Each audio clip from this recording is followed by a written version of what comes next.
Good morning, John. This is Ron Yengich. I'm with John Saltas, and we're the Bingham Boys here with Bill Frost, our producer, director, and head shaker.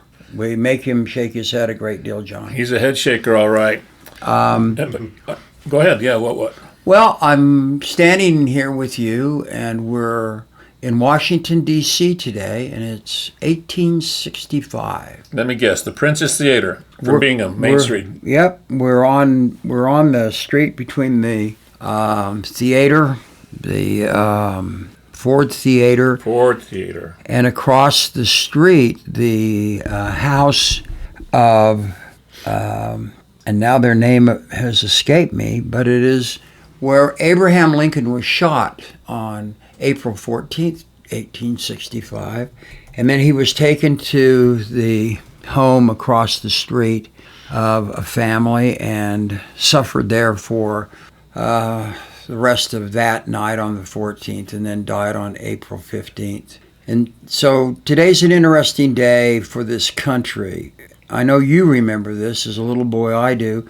We had two presidential days real close. The 15th of April, and we also had Washington's birthday that came, was it in? I don't know, but they rolled them in. Is that what they rolled into President's Day, right? They rolled them into President's Day, but I remember we got 2 days off from school very quickly. Those were the days. I also remember that one of the first things you did in grade school, first, second, third grade, was learn how to cut out of card paper the kind of the silhouettes of Lincoln and Washington, and how that was done all the time. And even if we'd stopped doing that, when you were in public school, you'd walk down the hallways and the little kids would have done it where their teachers were. And we honored. Well, I'm happy to know that's more universal. It did happen for us up in Bingham Canyon, Copperton Elementary. We did it. Yeah. But, I thought it was just because we had all the hand-me-down scraps. That was all that was left over. I imagine that other kids in your schools like yours had plaster of Paris and marble to work with. No. We had that hard cardboard paper and scissors that didn't work very well. We were in the same Jordan School District, and so we did it at Highland Boy Community House where I started, and then Sandy Elementary, and then Edgemont Elementary where I went. But I remember those as being days where our teachers, whoever they might be, and actually up through high school, we talked a great deal about the importance of the presidency, and every boy wanted to grow up to be president. Remember in the John Mellencamp song, Pink Houses, he references that.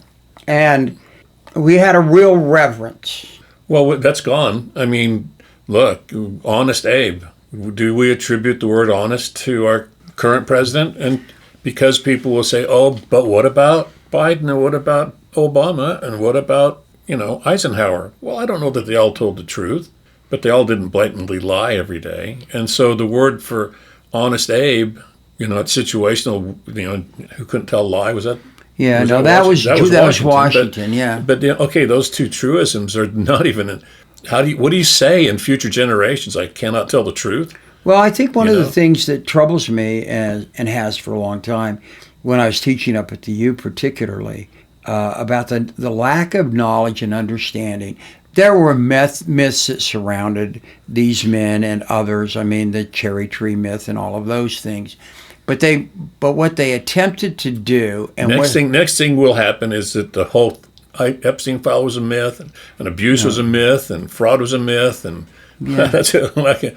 Right? I think it's possible, but I do believe that there were generations that were raised on the idea, not that these people were human and that they made mistakes, but they transcended a lot to become who they were. I mean, the log cabin President Lincoln, if you've ever been to where he was born in Kentucky, it's pretty cool and it's fairly remote. And the more I knew about him, I got into my Lincoln period and read everything I could about him after I'd started practicing law. Honor him as a really good and ethical lawyer who was an early day public defender, as most trial lawyers were, but he also represented corporations, and he did so honorably, argued in front of the Supreme Court. And you wonder what men like that would think.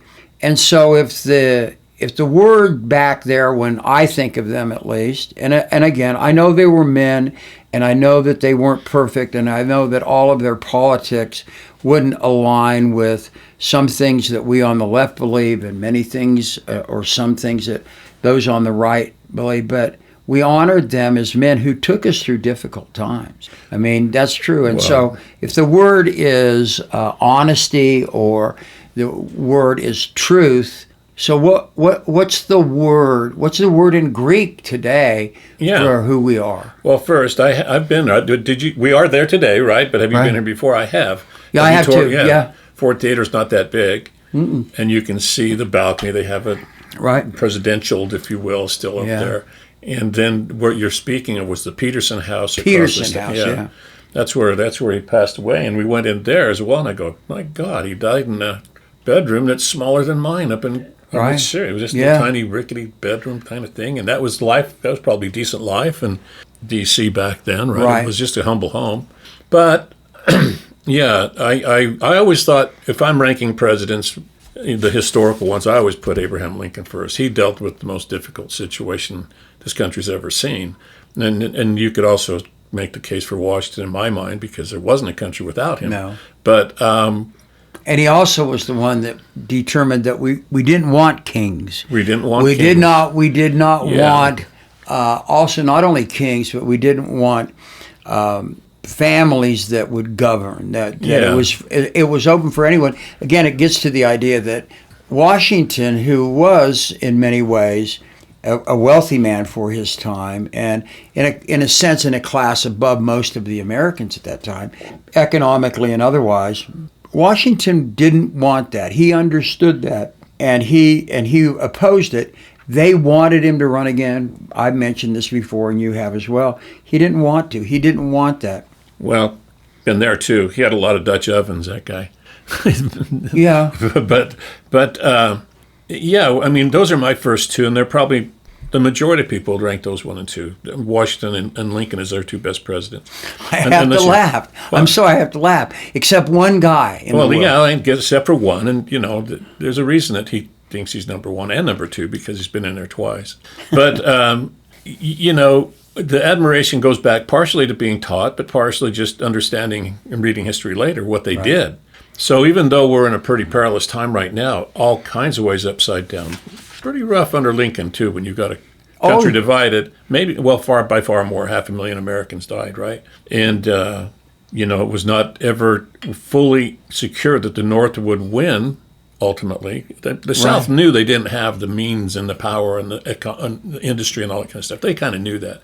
They're a different kind of war that they were fighting, and ultimately the North could have crushed them and didn't. And the reparation of the South didn't happen in a really kind of way that if Rome took over a territory back in ancient days, you became Roman, or you became Greek, or whatever. When Alexander was moving. But we kind of went back to, just let bygones be bygones, and 100 years later we'll put statues up of these Confederate traitors and respect them. Hey, that's bullshit. And the other thing about Lincoln is that in a day where every grievance turns into mocking someone and making fun of them, or also putting them down with a nickname, Lincoln took a lot of that type of stuff. He wasn't handsome. Well, he wasn't, and neither am I. And so, but what he looked at is he looked at what his role was. He had a quick wit.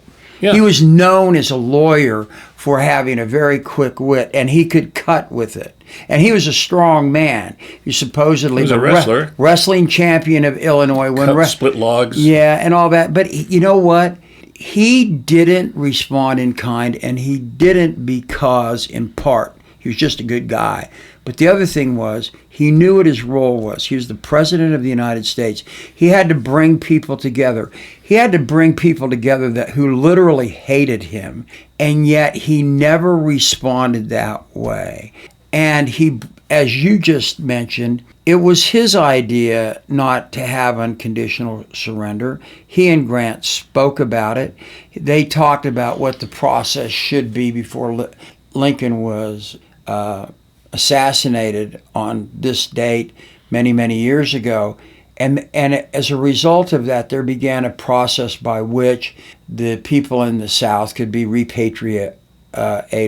And most wanted that. Most realized that the war did them as well as did the North no good. And yet there were always those folks left behind that wanted to sing the praises of the antebellum South. And in a way, that's where we are today. Well, you mentioned Grant, so just, he was, of course, ultimately the favorite general of Lincoln and the winner. He's the one that wanted to fight. He's the one that found me a general that wanted. Where can I get a general that wants to fight? He said something like that. Well, him and Sherman. Well, he said to Meade, if you're not going to use my army, Colonel Meade, can I have it back so I can use it? Right. So, yeah.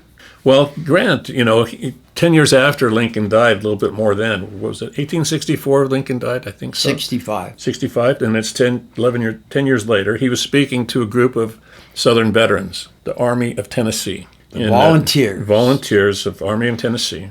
It's in Des Moines, Iowa. And he said this. He said, if we are to have another contest in the near future of our national existence. Now pause there because there's a meme about this going around now, and they interpret that to mean if we're going to have another civil war. It doesn't mean that exactly because he's not predicting a civil war. But the meme has been changed into implying that like we're in one now. Right. If the future of our national existence, I predict that the dividing line, Mason and Dixon's, it will not be because of the dividing line of the Masons and Dixons, but between patriotism and intelligence on one side, and superstition, ambition, and ignorance on the other.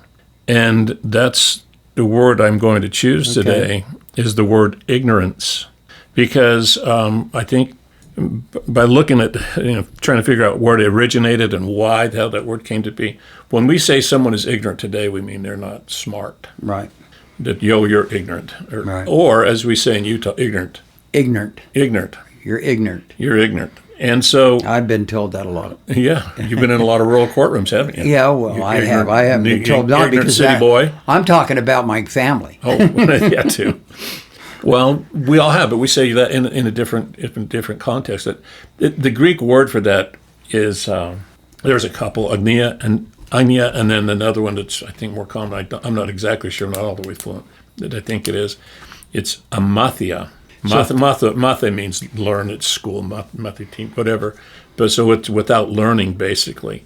And it was a word that was in use way back in Plato's time. You're more of a student than I, and I'm happy to see that. God, I wish I was as good as you. But Plato talked about it, and he described it as a lack of openness to truth, that it's not unintelligent, but a misplaced confidence and refusal to examine oneself. That's from Plato. So he's not saying people are stupid, but people who are, capable of being educated choose not to. That's the absence of learning. That's what ignorance is. It's not because you are stupid. It's a moral blindness in Plato's eyes. Right. Lack of really germane understanding, and that's the really root of it in Plato terms. Right. In Latin, it is ignoro. That would the verb would be. In the dictionaries would be ignoro. I am without knowledge. Ignorans would be the noun, and then ignorare is the verb, the infinitive.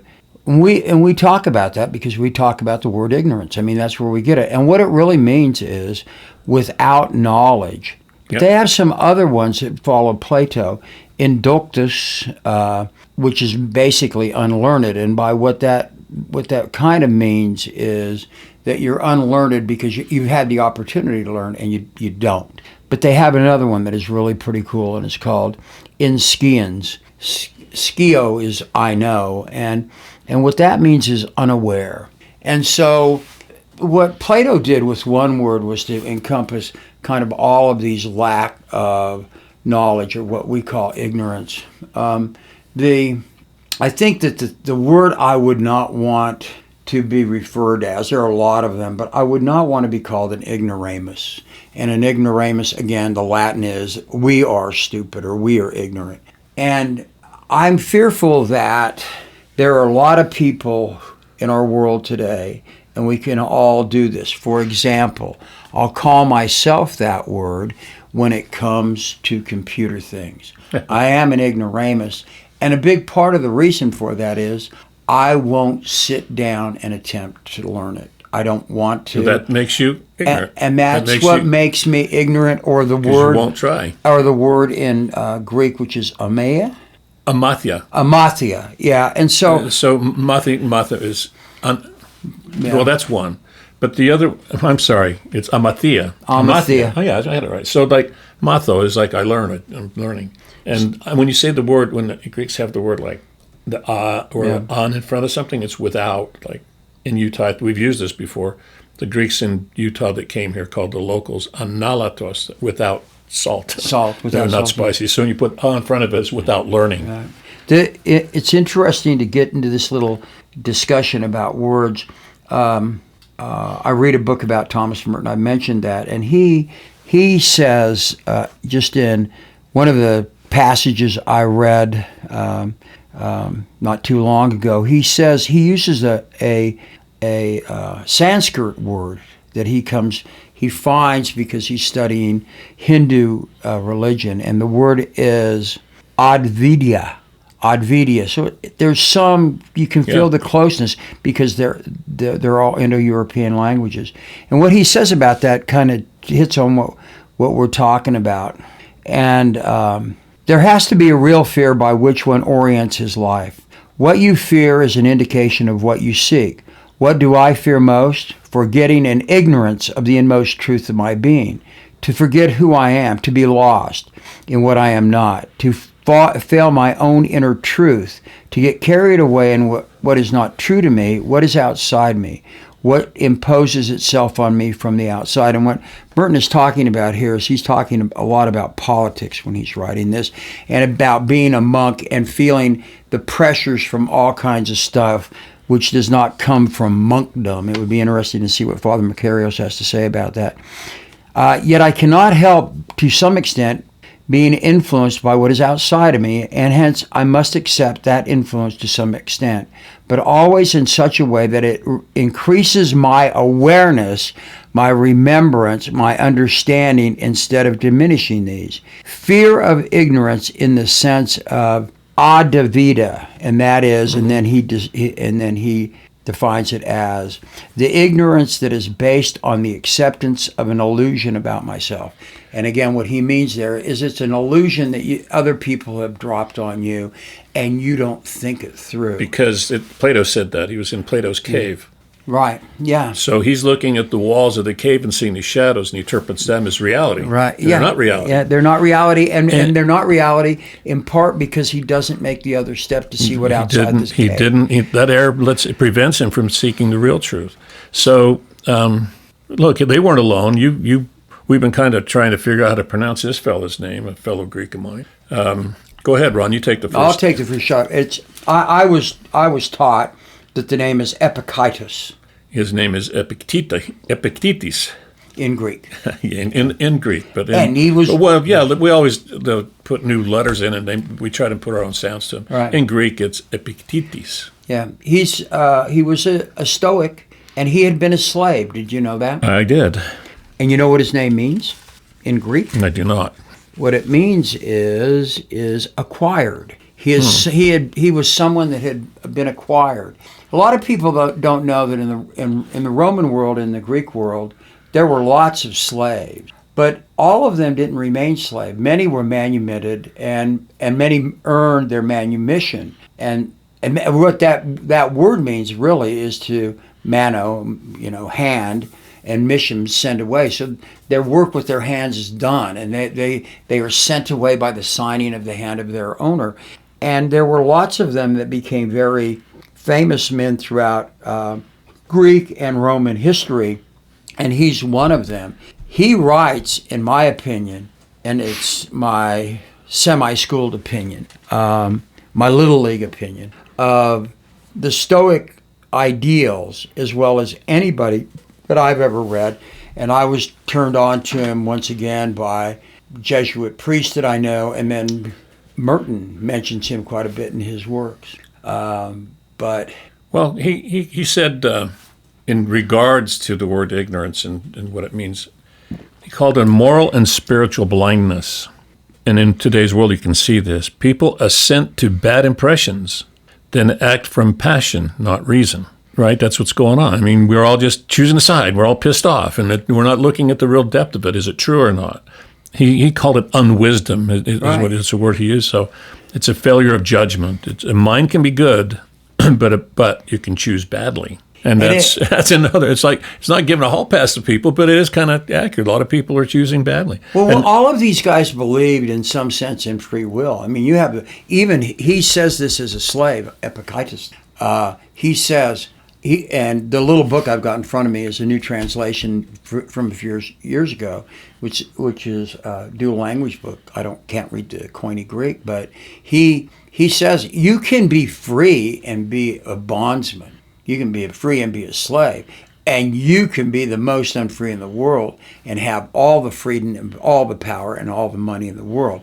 I mean, one of the reasons that he touches me is so much of what he says, if you change a couple of words around and add God to it, he's talking about the Christianity that I was brought up in. I mean, it's the whole idea of you are who you want to be. And if you don't want to be who you are, you have the means of changing it because you have the mind and the sensibility to do it. So what he says is ignorance is temporary. Yeah. And growth is permanent. Right. And so it's interesting when you sent me that text about him, it was in the process of we were texting back and forth about what Donald Trump had been saying and about Pope Leo, and in reality, you cannot read those texts, his recent texts, and some of the things that have been sent out by J.D. Vance and some other people in the Republican Party, if you have any sensibility at all and have any understanding that they are simply the ramblings of an ignorant man. And he is an ignorant man. And for those of you who... He's either of two things. He's either an ignorant man or the most evil man, and then you can have both at the same time. Well, you can.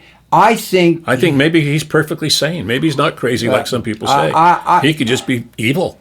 Well, he could be. Or he could be a political Picasso. And by that I mean, going through Picasso's paintings and the man that Picasso was, just this fragmented picture that is put up there and painted, that he paints himself, that has boobs on your forehead and, eyeballs on your ass. I mean, that's kind of who he is. And I think there's a point in me saying that. I think Picasso clearly was a great painter. He wasn't a good guy. If you read anything about him, he touched the critics because of what they saw as his talent. And in my mind, great. I mean, the Cubists and all of those, they're great.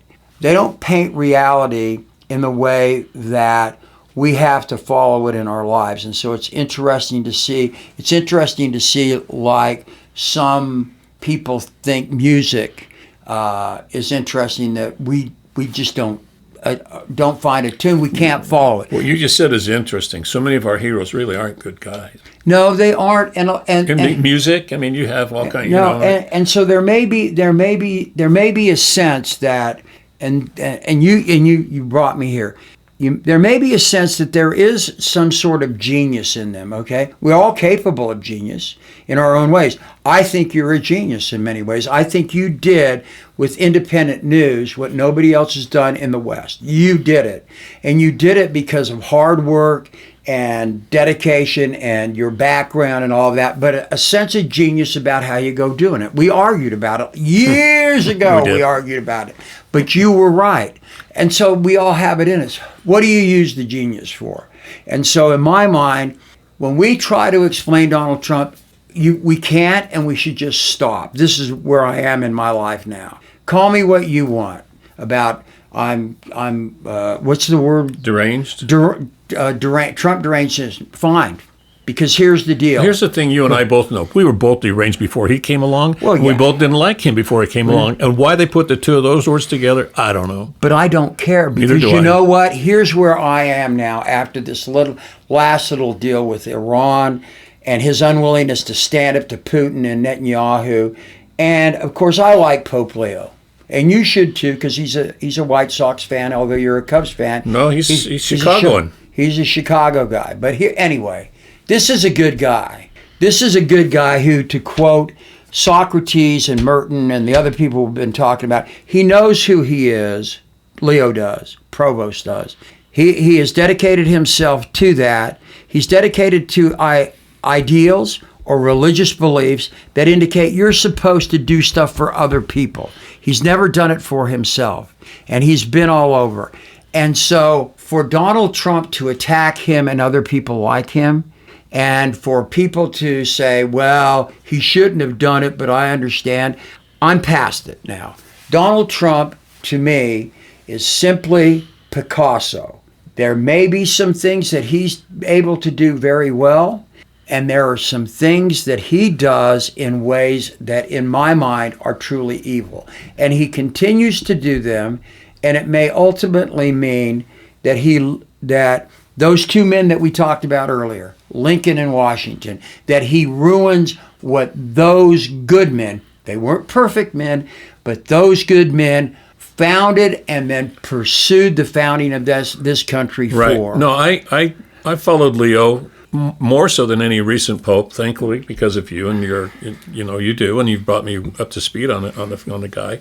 I'm really happy that there's a pope that thinks like that. I'm happy that there's a pope that says what he wants to say, and I don't see what he says as any kind of intersection with our own politics, unless you want to make it a political issue. What he's saying is really flat out biblical, isn't it? Right. And it's from other papal authority and other passages through history that popes have taken a moral stand on war and so on. And so what I get bit about is like reading the high-profile Christians in America, the so-called Christians in America, Mike Johnson, leader of the House, or Franklin Graham and the Christian movement in America, and others are condemning the guy. Now, I'm kind of going, now, wait a minute. Do you not start to understand what it means to live a life where you actually have empathy and compassion, and you care about other people? You want to say that he has no right to get involved in American politics, when he really didn't. He didn't jump into it. He was mocked in a meme last week. You saw it. I mean, other one before you've seen the meme last week where Trump is Jesus. Yeah, I know. Well, you saw the other one before that when Trump was in medical school, right? Oh, yeah. No, you didn't, because I'm making fun of it. Because he made fun of it. No. What his medical schooling was when he mocked the Pope. Put himself in the papal hat, and said Pope Donald. And what do you think is going to happen after a couple episodes like this? Really? Well, So on. Anyway, Mike Johnson says, a religious leader can say anything they want, but obviously if you want to wade into political waters, you should expect some political response and la, la, la. Mike Johnson is he's the self-righteous guy from Louisiana. He has no moral standing whatsoever, whether Pope is wrong or not. This guy has nothing to stand on. Well, here's what troubles me about these people that say that the Pope shouldn't speak out.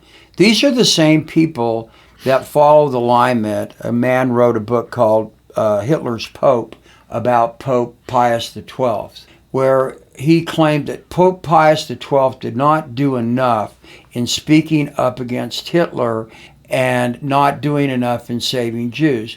There is truth to that in this respect. Pope Pius XII was under threat from Mussolini, Hitler, and Stalin. All three of them threatened him. And I guess he thought in these terms because it's been discussed since that book came out. He had to make the decision: do I get martyred? Will that help my cause? Or if I'm martyred, if I do something and they kill me, or they come in and they destroy the St. Peter's Basilica and they destroy Rome, have I done anybody any good? Or behind the scenes, can I do what he did do? And that was save a lot of Jewish people, have other people work toward that. Did he do it perfectly? In my judgment, no. But I can't say he did it imperfectly because he didn't do it in an ignorant way. He did what he's supposed to do. So now Johnson and these people are saying their progenitors said he should have done more and he didn't and he's a bad guy. But if it's speaking out against the President of the United States who is doing the same type of shit, Alligator Alley, now we realize. Yeah, it's good. The truth is now coming out about what's in there. The truth is coming out, and the truth is going to come out if they bring that place here, and the truth is going to come out about Camp Cox. All of it. Camp Cox, I like that. You know what? So Leo speaking about it is true, but here's the thing that really gets me about it. He didn't mention Trump's name. That's the point. Yes, exactly. And here is the point. If he did, it would have been fine. He was talking really about three guys, maybe four here: Trump, Putin, Khomeini, and Netanyahu. He's talking about people that are pursuing war for no legitimate end other than to win it. And historically, again, he's an Augustinian. That means he is a disciple, if you will, of St. Augustine of Hippo. St. Augustine of Hippo tried to write about what a just war is. It's a hard thing to do if you're a Christian, to justify any killing of other human beings. Leo is trying to bring that discussion back out in the open again. If we're killing other people, in a sense, we're committing suicide. We're killing ourselves. They're our brothers and sisters. And what he said, if it offended Donald Trump, if it offends the rest of us, I don't think care. It offended Donald Trump. He didn't know shit about it. It offended the people who defend Donald Trump because that's their job. So, like these, what grabs me here is he only speaks to how many billion people are Roman Catholic? 1.4. 1.4. Eastern Orthodox, not too far behind, equally old Christian. And you have these yahoos raking in the dough in their little palaces and their little fiefdoms, talking about being a good Christian, and every one of them has a closet that is full of bad stuff in their closets. Johnson does, and Franklin Graham does, but Pope Leo doesn't. And these guys are trying to speak on morality terms and defining Christendom. And they don't even try to begin to understand the roots of papal authority, Greek Orthodox lineage, right, apostle lineage, nothing that even comes to play. But put it a different way, I grew up in an area, and you did too, that if you said one little wisecrack about the local bishop or the stake, right, or the stake president or the LDS president, you were going to get hell to pay because we didn't know better. We didn't know, and how dare you talk right about the authority like that? He's a beloved man. Now, I never did it, but I've heard it. I've seen it. Sure. People get slapped for it. So how come all of a sudden I'm not hearing that from the local chamber here locally? Why aren't they condemning what Johnson did? Well, actually, there's one, and I'll give him a hats off. John Curtis did. Yeah. John Curtis did. And why are they so silent? Because that could turn in no time at all. And it's happened to them in the past. Well, the argument is always, the church should stay out of local politics. We have all said that here locally. But then when the Catholic Church says something about a moral cause and not being in wars in the Middle East or anywhere, all of a sudden it's silence, it's crickets, or they condemn him. That doesn't weigh with me. No, it's one way or the other. I haven't said this to anybody, but I've thought it a lot. I've wondered he's ridden some heat, and they called in the War Department, called the Papal Nuncio to Washington, D.C. in about, I guess it was 2 months ago, and just read him the Riot Act and threatened him. Yeah. They threatened him just like Stalin threatened Pope Pius, and when he told his... Luckily, those making the threats are the are the least threatening people in American history. J.D. Vance. Yeah, but but let me just. He's got the seat, but that guy scares no one. But here's the point: when you call somebody into the Pentagon and tell him, that's right. Do what we don't contradict what we're doing, because remember, you guys have done that before, and remember that they removed the papacy and he had to the papacy had to go to Avignon, France for a while. That's pretty cold stuff. Napoleon Bonaparte did similar things. Stalin and Hitler and Mussolini did stuff like that. And as a Roman Catholic, I don't care if they came in and did it for President Oaks. I'd be standing up there. He gets to say what he wants to say. He hasn't killed anybody. He hasn't sent divisions in to do anything. There aren't dead little girls because you have to drop bombs on everything. There are rules of war that you don't even understand. So when you say you're going to blow up bridges and hospitals and stuff like that, those are acts of war. And I will say this as an American, as a lawyer, when this is over, all of you folks out there that know people that have continued to voice their pleasure in Donald Trump, remember, he's a war criminal because of what he has done. We don't do that kind of stuff, but he does. He doesn't speak for most of us as Americans. The polls are radically disfavoring to him unless you read just one or two news channels, but where he's quoting like he's got 100% support from Republicans and stuff like that. Just not true. Well, anyway, but these guys all should be able to speak up. Oaks to the Pope, to the Archbishop, or all of them. Why can't they? But that they do is not as bad as what I think is bad, and that's the omission of silence. I think when people are silently letting it happen without speaking up, that's more dangerous than the people that are speaking. Sure. That's when you just quietly let your neighbor get swept away in the middle of the night. You don't say anything. And that's when, any issue that befouls you occurs in your life and you don't say anything and you let it happen, or you don't want to fall out of disfavor with your fellow pew members in religion. You don't want to fall out of disfavor with your favorite golf club, the man at the bar. You don't want to fall out of disfavor with the women who are reading books because they have a reading club. You don't say anything. And that's dangerous. I think people need to be able to speak up. They are able to. It's be willing to stand up and say, I do believe this. Because when we let it happen, people that are bad people have always filled that vacuous hole. They'll fill the void, and they do fill the void. The other part of it is, just to get back to any religious leader who has an opinion, the mere fact that they're a religious leader doesn't mean that they don't have an opinion. We let every celebrity in America have an opinion. And we let any athlete have an opinion. We have anybody that wants to go on TikTok or Instagram or YouTube or whatever have an opinion. I'm in favor of that in large part. And so the idea that if you're a religious leader because of the First Amendment Establishment Clause, you can't speak to issues that touch on your faith or your beliefs. I think one of the things is that, and this really, again, irks me, is that the far-right evangelicals have co-opted the Catholic Church over abortion, because the Catholic Church, I believe, for a lot of years has been a one-trick pony. And that is that in the minds of a lot of people, it's all about abortion.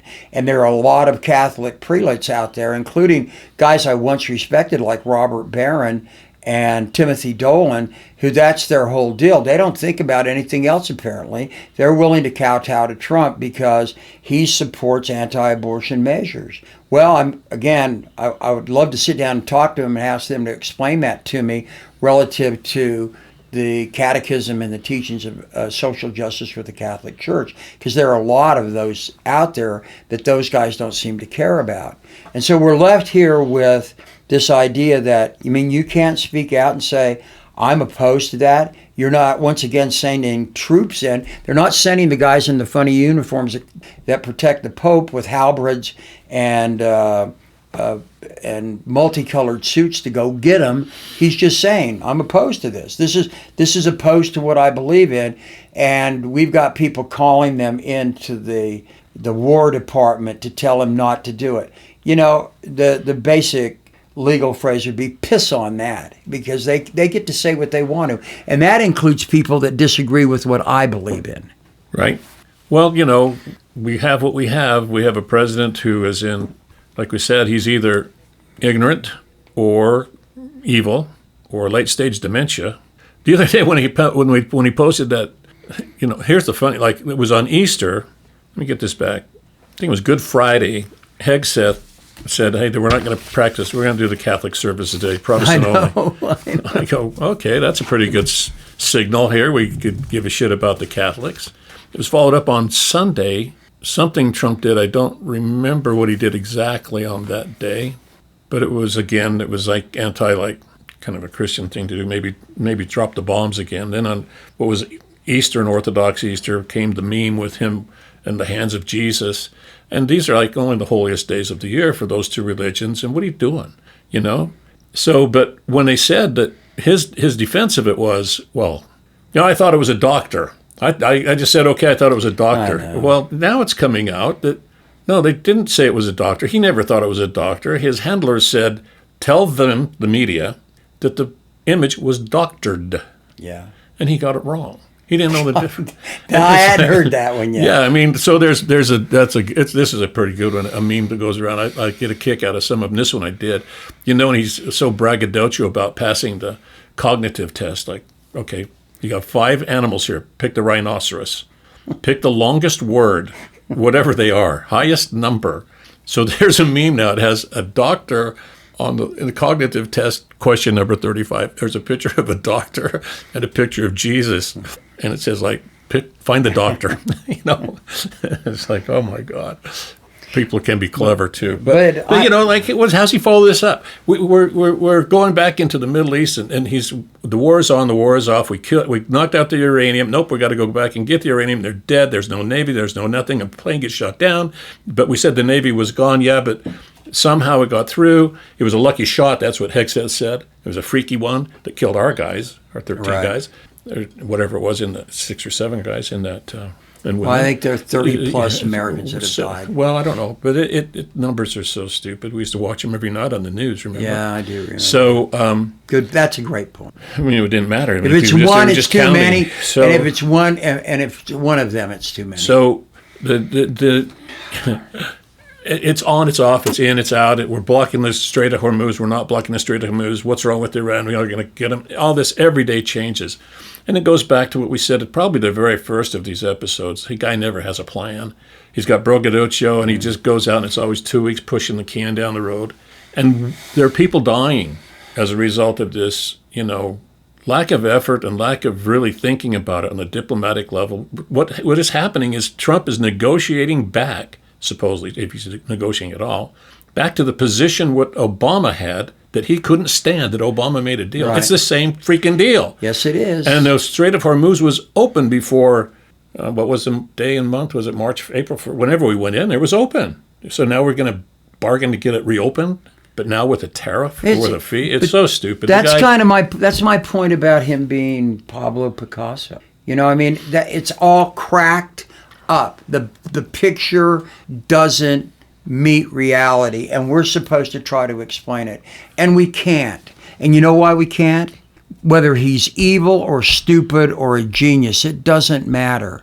What this man has done to the world, not just to the United States, not just to Iran, what he's let Netanyahu do, what he's allowed Putin to do, okay?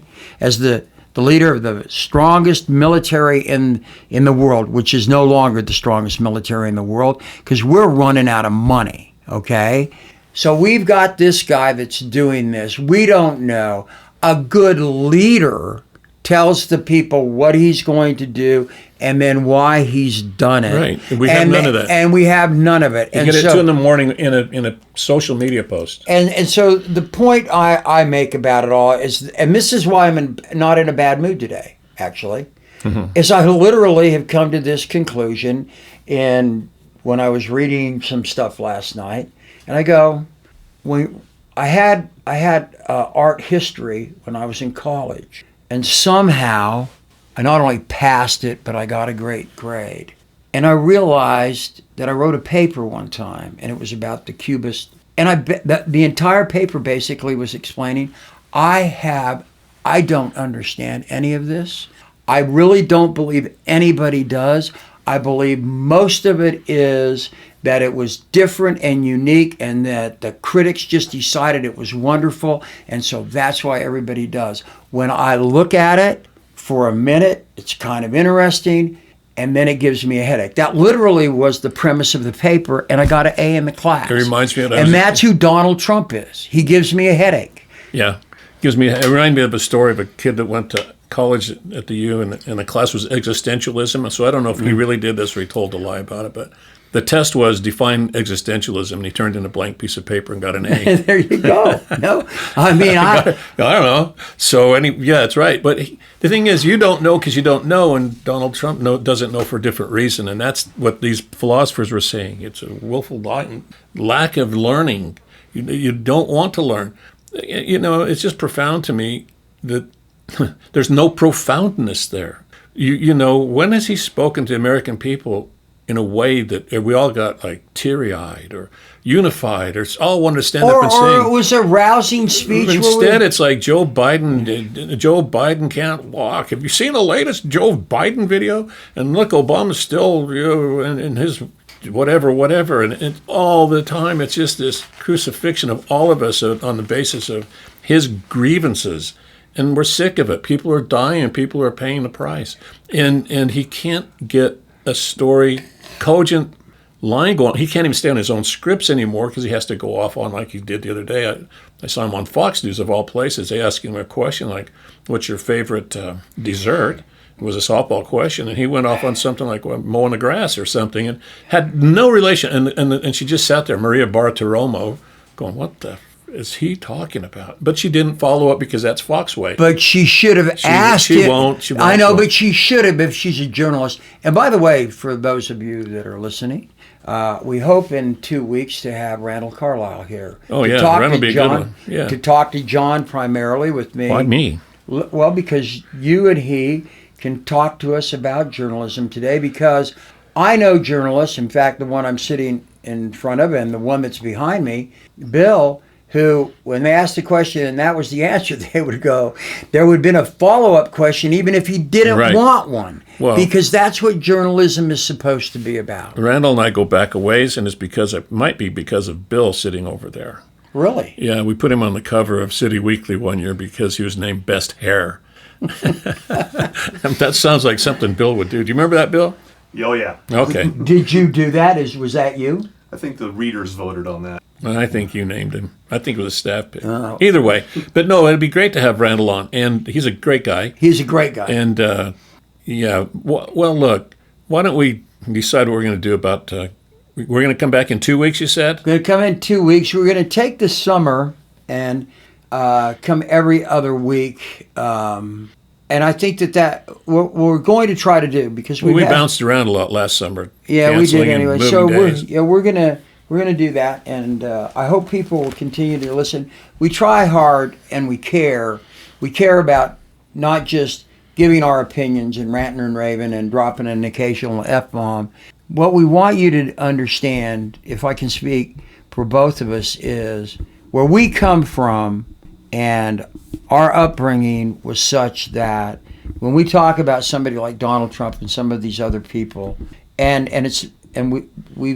I've savaged my own church. You know what the other today is? Today is the tax day. No, it is tax day. Today's also the day that Notre Dame Cathedral began to burn.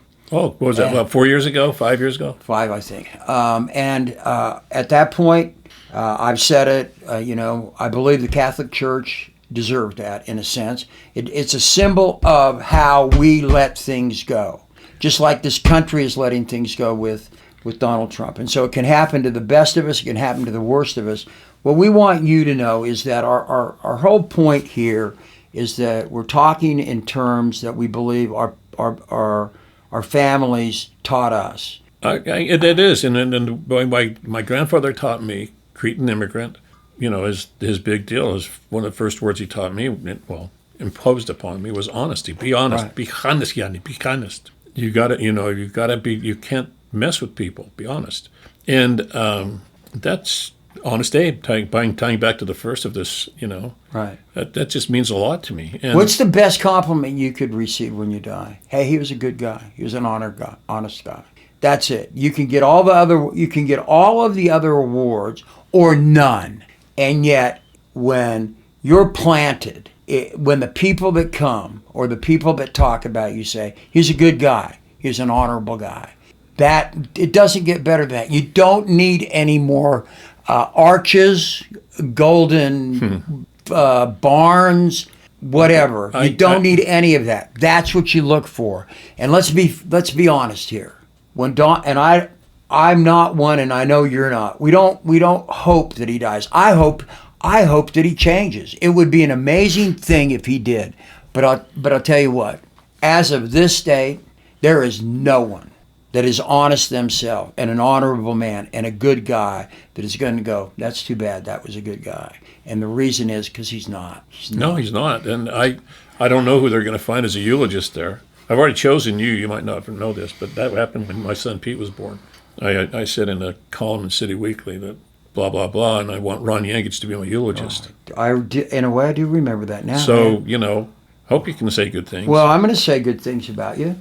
Damn it, that means I'm dying before you. God. Well, not necessarily. I mean, I'll come back with my wings and yeah. Well, hopefully they're not singed. I do not like this period. I don't want to gloat in it because what's happening right now is I see more and more peeling and fractures from the Marjorie Taylor Greens one week to the Joe Rogans another week to somebody else another week that are kind of going, this Trump guy, we were wrong. And, and now I got to say, a lot of Democrats particularly, first things two happens. The people who are still married into Trump call those people traitors. No, they're not a traitor. They didn't give up on the country. They gave up on a person. That's not what a traitor is. And people on the left say, oh, I'll never forgive this person. I don't care what she says, Marjorie Taylor Greene. I'll never forgive her for putting him in position. Well, you know what? So did 70-something other million people. You can't be pissed at everybody. No. When these people come around, it's time to embrace them and say, hey, welcome. You don't have to join the No Kings. You don't have to do anything, but don't mock us because I've watched the movements are growing. The No Kings movements have grown worldwide. You saw the last one was crazy big, and anything else, it's speaking up, Ron. It's like we talked about on earlier. Speak out, speak out, speak out. Don't let this happen. Don't be unlearned.